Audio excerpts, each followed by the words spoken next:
लेकिन इस बीच रायगढ़ छत्तीसगढ़ से एक दर्शक हमारे वहां का सर्वे जानना चाहते हैं। मनोज सिंह उनका नाम है। शिव निकाल कर रखिएगा रायगढ़ छत्तीसगढ़ का एमपी क्या बिल्कुल इस बार, क्योंकि ओपिनियन पोल यह भी कहता है अवधेश जी हमारा कि एक छिंदवाड़ा की सीट जो हमेशा एक यहां पर टफ सीट होती थी बीजेपी के लिए, वो भी उनके पास जा रही है, सारी की सारी उनके पास जा रही है। एमपी में ऐसा क्या स्पेशल है इस बार?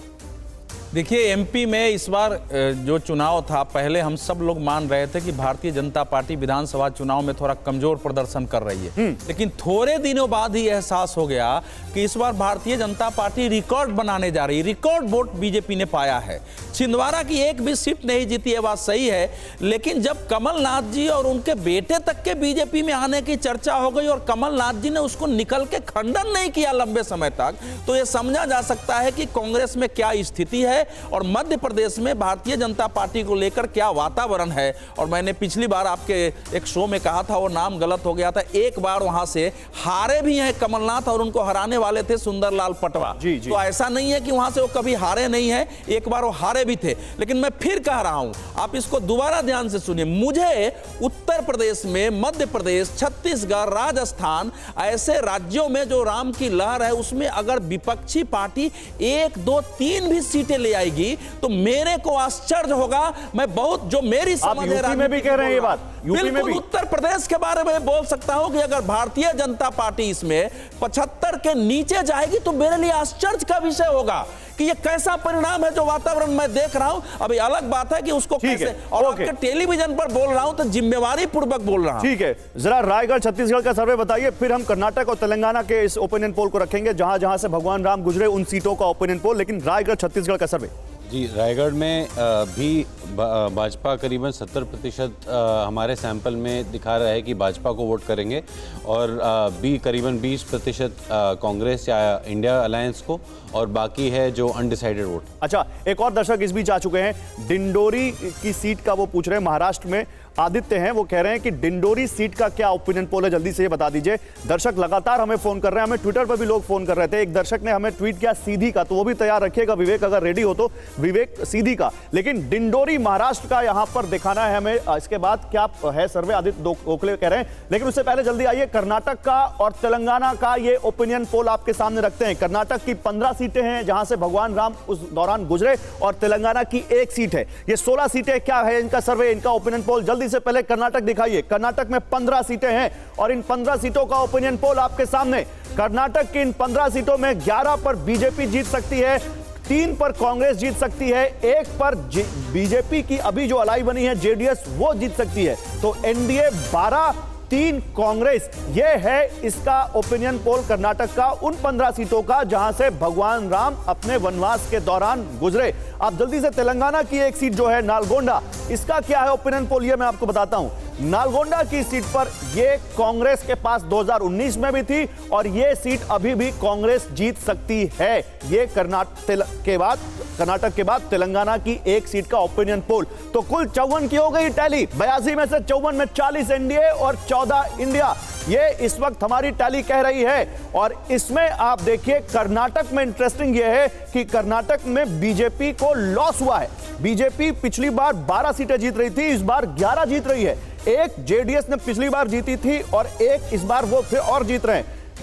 कांग्रेस यहां पर 3 सीटें जीत रही है, जो कि 2019 में उनके पास 1 थी। इंडिपेंडेंट जो सीटें जीती थी वो अब उनके पास कांग्रेस के पास जाती दिख रही है। लेकिन जल्दी से आइए आपको ये दिखाते हैं, यहां डिंडोरी का सर्वे बताइए पहले। जी, डिंडोरी में भाजपा को 34% वोट मिल रहे हैं करीबन, यहाँ पे एमवीए को 46% वोट मिल रहे हैं और अनडिसाइडेड यहाँ पे करीबन 20% है। यहाँ पे एमवीए आगे चल रही है हमारे सर्वे के हिसाब से, यानी डिंडोरी में महाविकास आघाड़ी आगे। जी, ये महाविकास आघाड़ी के पास। महाराष्ट्र बड़ा इंटरेस्टिंग है इस बार, इसीलिए हम कह रहे हैं महाराष्ट्र पर नजर रखनी पड़ेगी। लेकिन जल्दी से तहसीन पूनावाला हमारे साथ जुड़ चुके हैं, राजनीतिक विश्लेषक। लेकिन पहले मैं अब झारखंड का ओपिनियन पोल बता देता हूं। जिस सीट से भगवान राम गुजरे, वो यूपी से लेकर तमिलनाडु की 82 सीटों का सर्वे हम दिखा रहे हैं तहसीन यहां पर। अभी तक हम कई राज्यों का बता चुके हैं, अब हम झारखंड की बताने जा रहे हैं। झारखंड की 1 ही सीट है और वो सीट है खूंटी, और उसका ओपिनियन पोल आपके सामने। बीजेपी ने पिछली बार भी ये सीट जीती थी, अर्जुन मुंडा यहां से एमपी हैं, और इस बार भी बीजेपी ये सीट जीत सकती है, ये हमारा ओपिनियन पोल कहता है। तो कुल 55 सीटें 55 सीटें यहां पर आपके सामने आ चुकी हैं। फाइनल टैली देखिए, 41 एनडीए, 14 इंडिया। यूपी हम दिखा चुके हैं, मध्य प्रदेश हम दिखा चुके हैं, झारखंड हम दिखा चुके हैं, महाराष्ट्र हम दिखा चुके हैं, कर्नाटक हम दिखा चुके हैं, तेलंगाना हम दिखा चुके हैं, अभी आंध्रा बाकी है, तमिलनाडु बाकी है और इसके अलावा ओडिशा और छत्तीसगढ़ भी बाकी है। अच्छा, मोहम्मद आसिफ अहमदनगर महाराष्ट्र से पूछ रहे हैं, अहमदनगर का क्या रहेगा बताइएगा। यहां पर शिव, अहमदनगर की इस सीट का हाल बताइएगा आप। लेकिन हमारे साथ, और अहमदनगर इस वाली सीट में भी है, इन 20 सीटों में अहमदनगर भी है। तो मोहम्मद आसिफ जानना चाहते हैं कि यहां से क्या रहेगा अब ओपिनियन पोल के मुताबिक 2024 का नतीजा। लेकिन तहसीन, भगवान राम जहां जहां से गुजरे, जाहिर सी बात है उन 82 सीटों पर किसके ऊपर भगवान राम की कृपा ज्यादा होगी ये हम फाइनल टैली में बताएंगे। लेकिन अभी तक ये बताता है कि यूपी में एक सीट जो अपना दल के पास थी वो एसपी के पास जा सकती है, एमपी में कोई नुकसान नहीं है, कर्नाटक में कुछ नुकसान बीजेपी को हो रहा है। आपका क्या ओपिनियन है इस पर?